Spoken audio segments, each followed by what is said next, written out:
এখন যেটা দেখাবো সেটা হচ্ছে আমার কাছে একটা ফোন দেখতে পাচ্ছেন। ফোনটার মডেল হচ্ছে Oppo a37fw। এটা যেটা করব সেটা হচ্ছে আমি এটা শুধুমাত্র টাচটাকে রিপ্লেস করব। আর এটা টাচটাকে কীভাবে রিপ্লেস করব সেটা আমি আপনাদের স্টেপ বাই স্টেপ দেখিয়ে দিব। এই জন্য আপনাকে সর্বপ্রথম যেটি করতে হবে সেটি হচ্ছে ফোনের ব্যাক প্যানেলটাকে খুলে নিতে হবে। আমি এই ফোনটার ব্যাক প্যানেলটাকে খুলে নিব।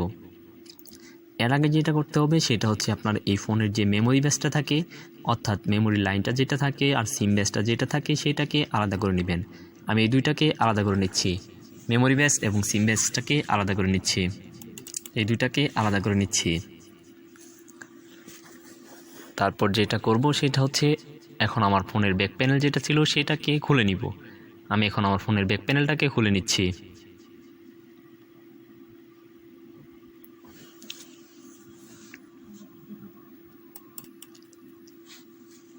ব্যাক প্যানেলটা খুব সাবধানভাবে খুলে নেবেন। আমি আমার ফোনের যে ব্যাক প্যানেল থাকে সেটাকে খুলে নিচ্ছি।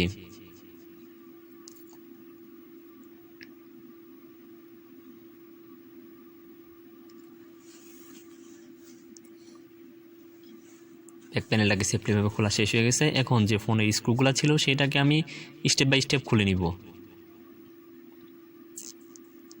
এখানে ফোনের যে মাদারবোর্ডের সঙ্গে যে স্ক্রুগুলো ছিল সেগুলো আগে খুলে নিব। আপনি এই স্ক্রুগুলোকে খুলে নেবেন।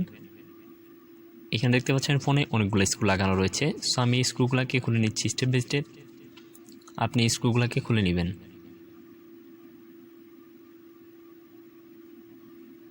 এরপর ব্যাটারি বেসটাকে খুলে নিব। এরপর যেটা করব সেটা হচ্ছে এই মাদারবোর্ডের ফ্রেমটাকে খুলে নিব। মাদারবোর্ডের ফ্রেমটাকে খোলা হয়ে গেলে আমি এই ফ্রেমটাকে আলাদা করে এক জায়গায় রেখে দিব। দেখতে পাচ্ছেন এটা মাদারবোর্ডের ফ্রেমটাকে খুলে নিলাম। এরপর আমার এটা হচ্ছে মেইন যে রেমন, সেটা হচ্ছে টাচের রেমন, এটাকে খুলে নিব। তারপর আমি এখানে মাদারবোর্ডের স্ক্রু রয়েছে সেই স্ক্রুটাকে খুলে নিব। আমি স্ক্রুটাকে খুলে নেবার পর মাদারবোর্ডটাকে সেপারেট করে নিব। এখানে কিন্তু আপনার যেটা অ্যান্টেনা কেবলের একটা ওয়্যার রয়েছে সেটাকে আলাদা করে দিবেন। আমি এটাকে আলাদা করে দিচ্ছি। তারপর এটা ব্যাটারি রেমনটাকে আলাদা করে দিব, ডিসপ্লে রেমনটাকে আলাদা করে দিব। তারপর এখান থেকে ব্যাটারি রেমনটাকে আলাদা করে দিব। সব কমপ্লিট। এখন জাস্ট আমি মাদারবোর্ডটাকে আলাদা করে নিব। এখন ক্যামেরাটাকে আলাদা করে নিলাম। তারপর মাদারবোর্ডটাকে আলাদা করে নিব।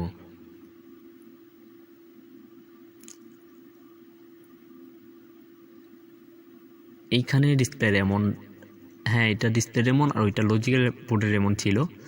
সো এখন আমি যেটা করব সেটা হচ্ছে আমার টাচটাকে এখন খুলতে হবে।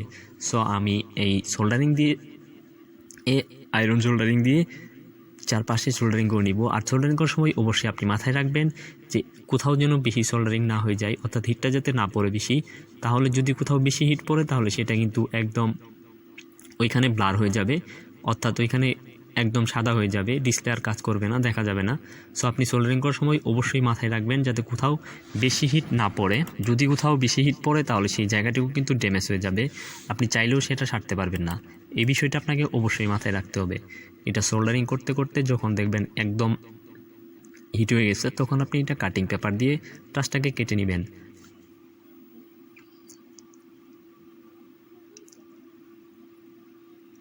সোল্ডারিং শেষ। এখন জাস্ট আমি টাচটাকে কাটিং পেপারের সাহায্যে কেটে নিব। এখন আমি ব্লেড দিয়ে আগে প্রথম উপরেরটুকু কেটে নিব। কেটে নেওয়ার পর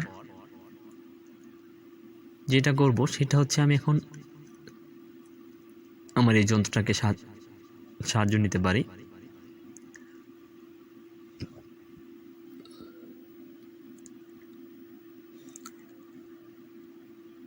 এইভাবে চারপাশে গামটাকে কেটে দিবেন। আপনাকে মাথায় রাখতে হবে সোল্ডারিং যে জায়গায় বেশি পড়বে সেই জায়গায় কিন্তু আপনার টাচটাকে খুলতে সহজ হবে, আর আপনার যেখানে সোল্ডারিং কম পড়বে সেইখানে কিন্তু উঠতে চাইবে না। দেখতে পাচ্ছেন আমার টাচটা রিমুভ হয়ে গেছে। আর আমি আপনাকে বলে রাখছি, আপনি যে সময় আর কি ফোনটা একদম নতুন নিয়েছিলেন, অর্থাৎ নতুন কেনার পর যদি আপনি টাচটা রিপ্লেস করেন তাহলে কিন্তু সেই ক্ষেত্রে আপনাকে মাথায় রাখতে হবে টাচার ডিসপ্লেটা কিন্তু সেই সময় কমপ্লিট থাকে, অর্থাৎ অ্যাডজাস্ট করা থাকে। সেটা কিন্তু টাচার সেপারেট মেশিন দিয়ে আগে সেপারেট করতে হবে টাচার ডিসপ্লে, তারপর আপনাকে টাচটাকে লাগাতে হবে। যেহেতু আমার এটা একবার চেঞ্জ করা হয়েছে সেই কারণে কিন্তু আমার এই শুধুমাত্র টাচটাকে আমি রিপ্লেস করতে পারছি। এছাড়া কিন্তু আমাকে অবশ্যই টাচ সেপারেট মেশিনের সাহায্য নিতে হতো। যেহেতু আমি একবার টাচ সেপারেট মেশিন দিয়ে রিপ্লেস করেছি সেই জন্য এখন আমার এটা সহজেই আমি শুধু জাস্ট টাচটাকে রিমুভ করে দিয়ে টাচটাকে লাগিয়ে দিব। লাগিয়ে দিব। এখন আমি যেটা করব সেটা হচ্ছে এর পাশ দিয়ে চতুর্পাশ দিয়ে আমি গামটাকে ইউজ করব, যে এটা হচ্ছে টাচ লাগানো গাম। এই গামটাকে চতুর্দিক দিয়ে ব্যবহার করে নিব ভালো করে। আর অবশ্যই আপনি ফোনটি ভালো করে পরিষ্কার করে নেবেন, কারণ পরিষ্কার না করলে কিন্তু গাম দিয়ে সহজে লাগতে চাবে না। সো আপনি অবশ্যই পরিষ্কার করে নেবেন। আমি এটাকে এখন গাম লাগিয়ে দিচ্ছি চারপাশ দিয়ে, তারপর টাচটাকে সেট আপ করে দেব। এখন যেটা বলবো সেটা হচ্ছে এই ফোনের যে প্রথম দিকে যে ফোনগুলো থাকে সেটা কিন্তু প্রায়শই কমপ্লিট হয়ে থাকে, অর্থাৎ ওইটা যদি সেপারেট করতে চান হটগানের সাহায্যেও সেপারেট করতে পারেন, কিন্তু খুব কষ্ট হবে। আর আপনি চাইলে সেটা যদি টাচ সেপারেট দিয়ে সেপারেট করেন তাহলে কিন্তু একদম ইজিলিভাবে সেপারেট করতে পারবেন এবং টাচটাকে রিপ্লেস করতে পারবেন। আমার এইখানে এই ফোনটা যেহেতু একবার টাচ রিপ্লেস করা হয়েছে, সেক্ষেত্রে কিন্তু আমাকে আর টাচ সেপারেট মেশিনটা ইউজ করতে হচ্ছে না। আমি হাতের সাহায্যেই অর্থাৎ হটগানের দিয়েই কিন্তু আমি টাচটাকে সুন্দরভাবে সেপারেট করে নিচ্ছি। ভালোভাবে গামটা লাগানোর পর আমাকে যেটা করতে হবে, আমার হাতে থাকা ফোনটি একটা টাচ লাগাতে হবে, সেটা আমি দেখিয়ে দেবো। শুধু টাচটাকে এখন আমি এইখানে সেট আপ করে দিব। কিছুক্ষণ সময় নেবেন, হালকা একটু শুকানোর পর, গামটা শুকানোর পর আপনি এখানে টাচটাকে সেট আপ করে দিবেন। দেখতে পাচ্ছেন আমার কাছে একটা টাচ, এটা কিন্তু Oppo a37fw টাচ। এর উপরে একটা স্টিকার রয়েছে, সেই স্টিকারটাকে আমি রিমুভ করে দিব। রিমুভ করে দেওয়ার পর আমি এই টাচটাকে এখন সেট আপ করে দিব। আর আমি আপনাকে বলে রাখছি, আপনি যদি আমার চ্যানেলে নতুন হয়ে থাকেন তাহলে অবশ্যই চ্যানেলটি সাবস্ক্রাইব করে রাখবেন। আর যদি আগে থেকে সাবস্ক্রাইব করে রাখেন তাহলে অবশ্যই আপনাকে অসংখ্য ধন্যবাদ। আর যদি নতুন হয়ে থাকেন তাহলে অবশ্যই আমাদের চ্যানেলটি সাবস্ক্রাইব করে রাখবেন, কারণ আমরা ডেইলি কিছু না কিছু নতুন ভিডিও আপলোড করে থাকি। এখন আমি টাচটাকে লাগিয়ে দিলাম। এখন টাচটাকে কিছুক্ষণ সময় রাখবো, রাখার পর শুকানোর পর গামটা আমি টাচটাকে সেট আপ করে দিব। আর যদি ভিডিওটি দেখে ভালো লেগে থাকে অবশ্যই ভিডিওতে একটা লাইক দিয়ে দিবেন, কারণ আমরা ডেইলি কিছু না কিছু মোবাইল টিপস অ্যান্ড ট্রিক্স আপনাদের মাঝে আমাদের এই চ্যানেলের মাধ্যমে আপনাদের কাছে শেয়ার করতে পারি। আর ভিডিওটি ভালো লাগলে অবশ্যই কমেন্ট বক্সে জানাবেন। এখন জাস্ট আমাকে সেট আপ করার পালা। এখানে আমি যা খুলেছি তাই সেট আপ করে দিব। ক্যামেরাটাকে লাগিয়ে আগে সর্বপ্রথম যে কাজ সেটা হচ্ছে মাদারবোর্ডটাকে লাগিয়ে দিব।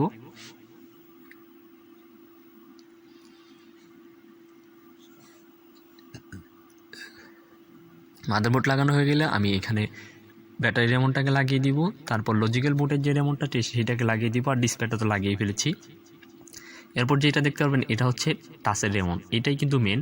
এটা যাতে কোথাও যাতে একটুকু না ভাঙে, যদি ভাঙে তাহলে তা কিন্তু কাজ করবে না। অর্থাৎ রেমন যদি কোথাও একটু ভাঙে বা রেমনের মাথায় যদি একটা পয়েন্ট উঠে যায় তাহলে কিন্তু আপনার টাচটা আর কাজ করবে না। এই বিষয়টা আপনাকে মাথায় রাখতে হবে। তারপর আমি জাস্ট ক্যামেরার যেটা ছিল রেমনটা সেটাকে লাগিয়ে দিব। লাগানোর পর আমি ফোনটাকে অন করে দেখিয়ে দিচ্ছি আমার কাজটা হয়েছে কিনা। আমি এখন ফোনটাকে অন করে দেখিয়ে দিচ্ছি প্রবলেমটা সলভ হয়েছে কিনা। আর আপনি যদি আমার চ্যানেল সাবস্ক্রাইব না করে থাকেন তাহলে অবশ্যই চ্যানেলটি সাবস্ক্রাইব করে রাখেন এবং পাশে থাকা বেল আইকনটি অন করে দিন, কারণ আমরা ডেইলি এরকম কিছু না কিছু ভিডিও আপনাদের জন্য আপলোড করে থাকি। আর ভিডিওতে অবশ্যই একটা লাইক দিয়ে দিবেন, কারণ আপনাদের লাইকই আমাদের ভিডিও বানাতে অনুপ্রেরণায় উৎসাহ দান করে। সো দেখতে পাচ্ছেন এখানে আমার টাচটা কিন্তু ফুললি কাজ করছে। এখন জাস্ট আমি ফ্রেমটাকে লাগিয়ে দিব।